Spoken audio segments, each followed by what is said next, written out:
India moved up 2-0 in the series with a huge win in Hyderabad.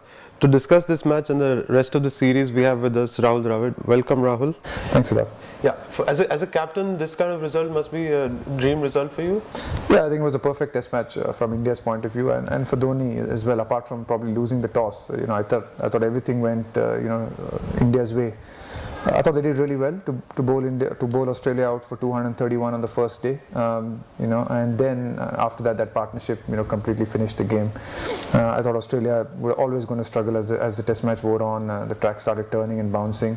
But from India's point of view, I think the last test match in Chennai was at times you felt Australia was in the game, and a couple of things going this way or that way, Australia might have been able to compete better.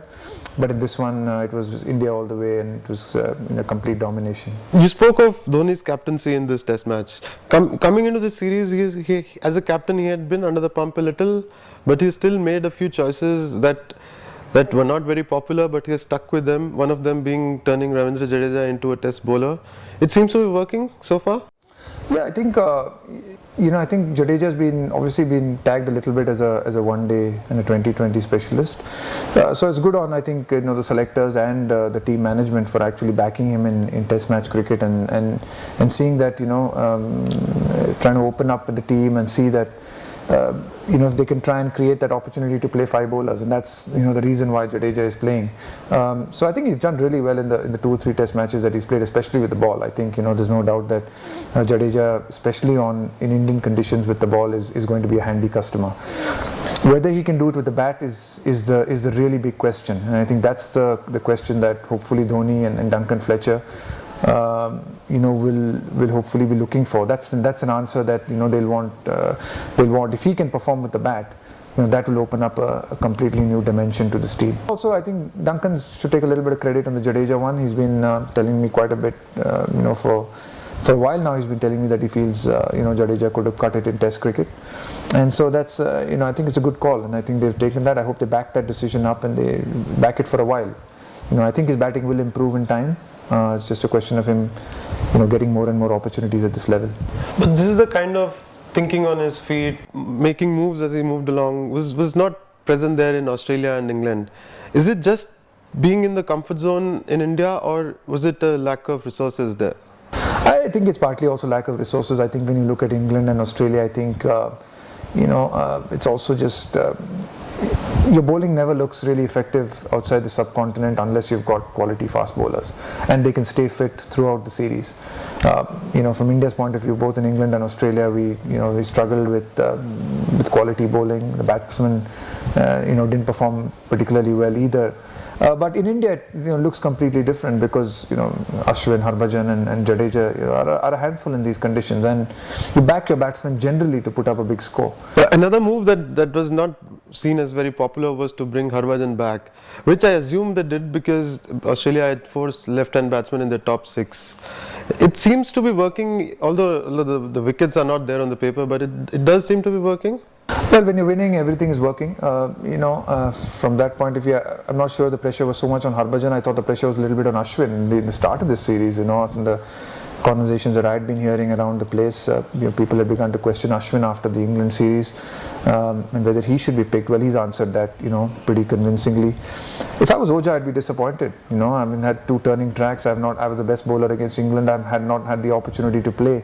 I see another left-arm spinner play in the team and bowl particularly well. So I don't think Oja would have let anyone down, and he hasn't let anyone down in his career in the subcontinent. So he wouldn't have let anyone down. But you can understand why Harbhajan was picked from the point of view, like you said, there were more left-handers, and he hasn't let anyone down either. So I don't think the test of our spinners is really in these conditions. They are going to bowl well. It is the team management needs to decide as to who they think is going to be able to perform in the overseas tour that come, and back those bowlers. If it's going to be Harbhajan, then back him through. If you think he's going to be the man who's going to be one among your top 2-3 bowlers outside of the subcontinent as well. But it's been great to see Ashwin come back and bowl the way he has. Ashwin has built a phenomenal body of work in his short career so far, but he has also had a period where, as you said, he's been questioned by people. You must be really impressed with the way he's come back. Yeah, I think that's really impressive. That's the good part about Ashwin. I think you're always going to be having some tough periods in international cricket. Ashwin plays all forms of the game. He's playing throughout the year. I think it's unrealistic for us to expect he's going to perform all the time, you know, to the standards that he set. I think the fact is that he set such amazingly high standards early on in his career that he's always going to have to live up and match up to that. That's never going to be easy. But he had a little bit of a dip in form against England, but what impressed me was he came back. And I think that's a great impressive quality, because that takes you a long way if you can bounce back quickly in international cricket. Most of the boxes are now being ticked, at least in India. Most of the boxes are being ticked, but there's one glaring omission that is at the top of the order. What do India do with Virendra Sehwag, especially with not many test matches to go before they go to South Africa? Well, I think the selectors and the management need to decide whether they're going to open with Viru in South Africa. It's a very difficult one. I mean, Viru playing well, Viru at his best is a great asset to any side. But the reality is that he hasn't been performing particularly well, and he hasn't really done well on overseas trips over the last 2 or 3 years. If they feel confident about opening with Sehwag in South Africa, then, well, I think it makes sense to continue with Sehwag and give him the opportunity to get that confidence. But if they're going to look ahead, and I think there could be a realistic possibility of Sehwag actually coming into the middle order if, you know, opportunities open up at some stage, maybe Sachin is going to move on. I think then at that stage, you know, whether Viru is the man with the experience to be able to come in and bat at that middle order. He has said in the past he would like to in the future.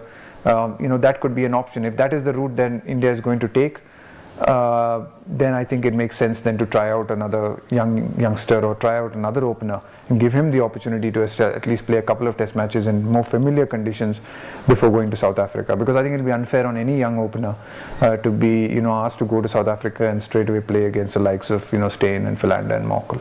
Moving on to Australia, the reaction from their captain to this defeat has been very stern. In no uncertain terms, Michael Clarke said that this kind of performance is not acceptable. He also said there won't be any rest between these 2 test matches, although there's an 8-day break. He says you can't improve sitting on your couches. And soon after the match, in a press conference, he said that he's going to move up the order. But apart from doing all this, what else can he do as a captain with such limited resources available to him?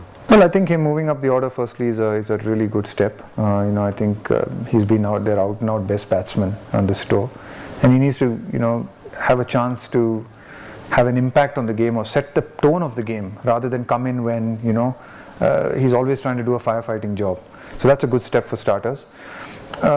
And I think he's just got to back, you know, his team. I mean, look, it's pretty obvious that, you know, this Australian team in the batting department doesn't match up to some of the names of the past, you know, some of the great players of the past. But it's not like they're, you know, got a lot of options as well. I think it's a worrying sign from Australia's point of view, and I think Ian Chappell mentioned it in the preview of this series, that even some of their batsmen who are not so experienced and who've come on this trip aren't really youngsters. You don't have this 22, 23, 24-year-old young batsman coming through the ranks for Australia.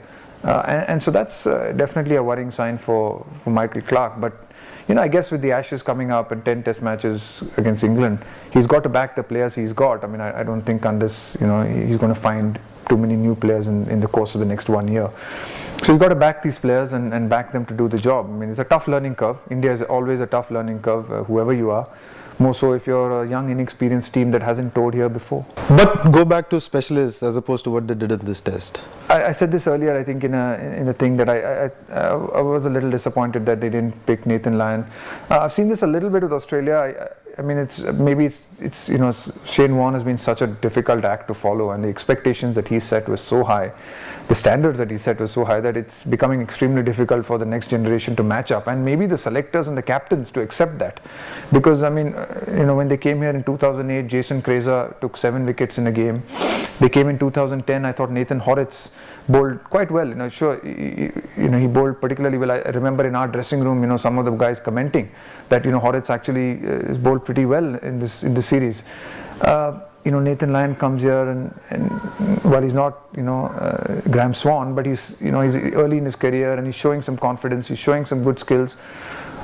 They keep dropping these guys, you know, and I mean, that can't be good for, you know, these young spinners' confidence. And you know, you come to India, you look like you're bowling well, and you get dropped straight after that.